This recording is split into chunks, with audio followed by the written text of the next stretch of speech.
Šiandieną spręsiu pažadėtąjį Dirichleto integralą, kuris yra integralas nuo 0 iki begalybės sinus x padalinta iš x dx. Tai pasivadiname integralą p, naudosime Feynmano metodą ir reikia įvesti kažkokį a į šitą integralą. Pabandom įvesti į sinusą.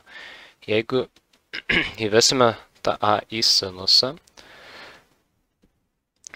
diferencijuodami mūsų funkciją, gausime integralą ir dalinis diferencijavimas sinus ax iš x dx ir dalinai diferencijuodami gausime integralą nuo 0 iki begalybės. Tai diferencijuojam, tai a laikoma, tai yra x laikoma konstanta, x kosinus ax iš x. X įsiprastina. Ir kai matote, grįžome vėl prie trigonometrijos ir šis integralas kosinus ax yra neįsprendžiamas, jis neturi jokios reikšmės. Vadinasi, a mums reikia įvesti kažkaip kitaip. Tai kokią funkciją mums reiktų pasirinkti, kad šitas integralas būtų įsprendžiamas? Na, trigonometrinės funkcijos tikrai nesirinksime. Paprasčiausia būtų pasirinkti tiesiog eksponentinę funkciją. Ir kokią pasirinksime šį kartą, tai bus e minus pakelta minus ax. Vadinasi, mūsų ta funkcija, jeigu įvesime e pakelta minus ax, turime e pakelta minus ax sinus x padalinta iš x dx.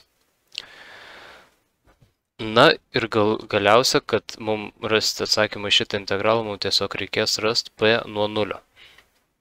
Dabar reikia diferencijuoti mūsų funkciją, gausime integralą nuo 0 iki begalybės, dalinį diferencijavimą e pakelta minus ax sinus x padalinta iš x dx. Ir čia x laikoma konstanta, vadinasi p nuo a bus integralas 0 iki begalybės. Vadinasi, mūsų išvestinė p nuo a bus lygi integralui nuo 0 iki begalybės minus x e pakelta minus ax sinus x padalinta iš x dx. Ir x čia išsiprastina. Tik turime integralą nuo 0 iki begalybės minus e pakelta minus ax sinus x. Ir čia puikus integralas panaudoti integravimo dalimis. Tai diferencijuosime minus e pakelta minus ax, integruosime sinus x, čia gausime minus kosinus x, čia gausime a e minus ax ir dabar galima integruoti dalimis, tai minus e minus ax ir minus kosinus x yra tiesiog pasidaro pliusas, tai turim e pakelta minus ax kosinus x nuo 0 iki begalybės, minus integralas ir bus šitas kart šitas, tai čia bus minusas, iš čia dar persikels minusas, vadinasi gausime pliusą, plus integralas nuo 0 iki begalybės, ae pakelta minus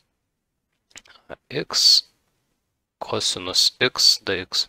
Tai reikia dabar rasti štai šitą reikšmę, tai kai eis iki begalybės, tai visas šitas limitas bus tiesiog lygių 0, kadangi eksponentas e pakelta minus ax, tas pats, kas e pakelta minus begalybė, mes žinom, kad tai tiesiog bus 0, o kosinus x tai reikšmės yra ten nuo minus 1 iki 1, tai net nereikia kažko per daug galvoti, vadinasi bus 0. Kai įsistatome 0, gauname kad kosinus nuo 0 yra 1. Čia taip pat gausime vienetą, bet reikia nepamiršti, kad mes iš 0 atimam 1, vadinasi gausime minus 1 plus integralas nuo 0 iki begalybės AE minus AX kosinus X. Ką daryti dabar? Šitas integralas neatrodo geriau negu praeitas integralas, atrodo dar blogiau. Reikia dar kartą integruoti dalimis. Vadinasi, šitą integralą vėl integruoti dalimis. Tai AE pakelta minus AX diferencijuosime, integruosime kosinus X, gausime čia sinus X, čia gausime minus A kvadratu E pakelta minus AX ir turime AE pakelta minus AX sinus X, čia minus 1 dar plus reikia nepamiršti, nuo 0 iki begalybės, labai keista begalybė, nuo 0 iki begalybės ir vėlgi čia minusas bus, minus integralas ir čia vėl minusas, nusikelia, vadinasi pliusas, integralas nuo 0 iki begalybės. Ir kadangi integruojame x pasaulyje, tai šitą a kvadratu galima iškart išsikelti, nes a kvadratu x pasaulyje yra tiesiog konstanta. Lieka e pakelta minus ax sinus x. Kam lygus šitas limitas, tai vėlgi sinus x nuo minus 1 iki 1 yra reikšmės, jeigu įsistatom čia begalybę. Vietoj x, tai vėlgi gausime, kad nueis iki 0 ir jeigu įsistatom 0, sinus nuo 0 yra 0, vadinasi viskas čia bus tiesiog 0.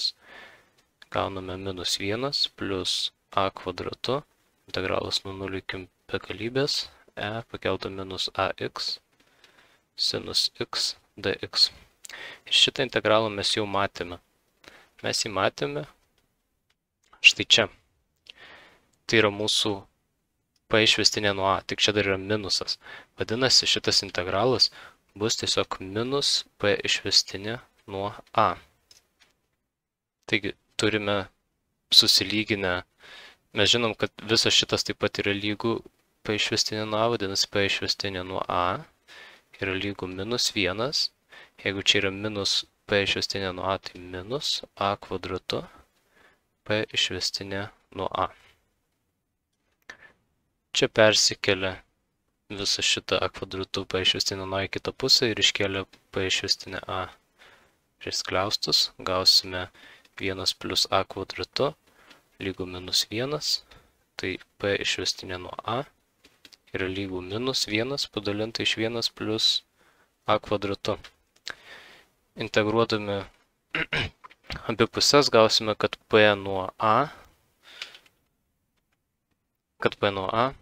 yra minus arktangentas nuo a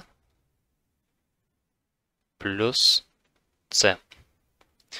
Tai dabar mums tiesiog reikia sužinoti c. Kaip mes tai galime padaryti? Na, negalime įsistatyti 0 ar dar kitų, nes tiesiog neišeis tada suskaičiuoti.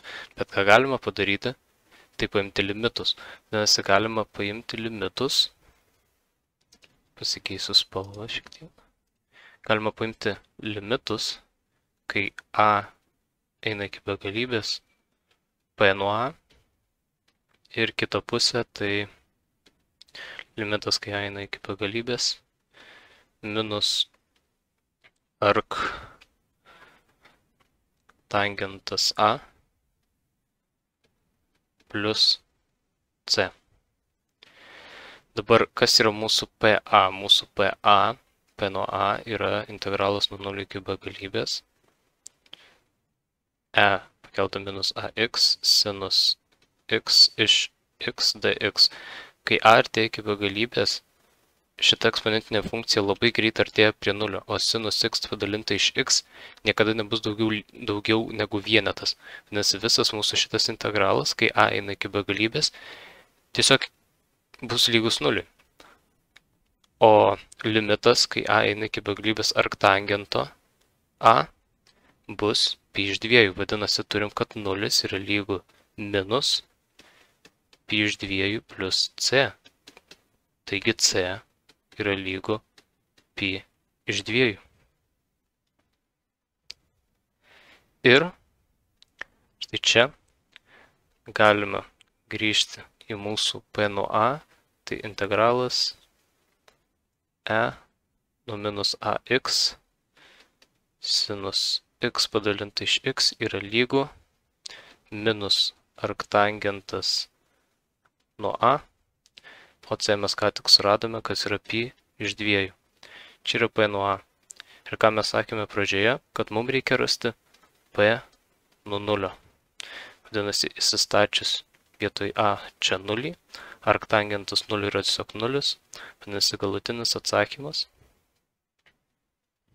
mūsų integralas nuo 0 iki begalybės, čia taip pat pamiršau nuo 0 iki begalybės, sinus x padalinta x yra pi iš 2.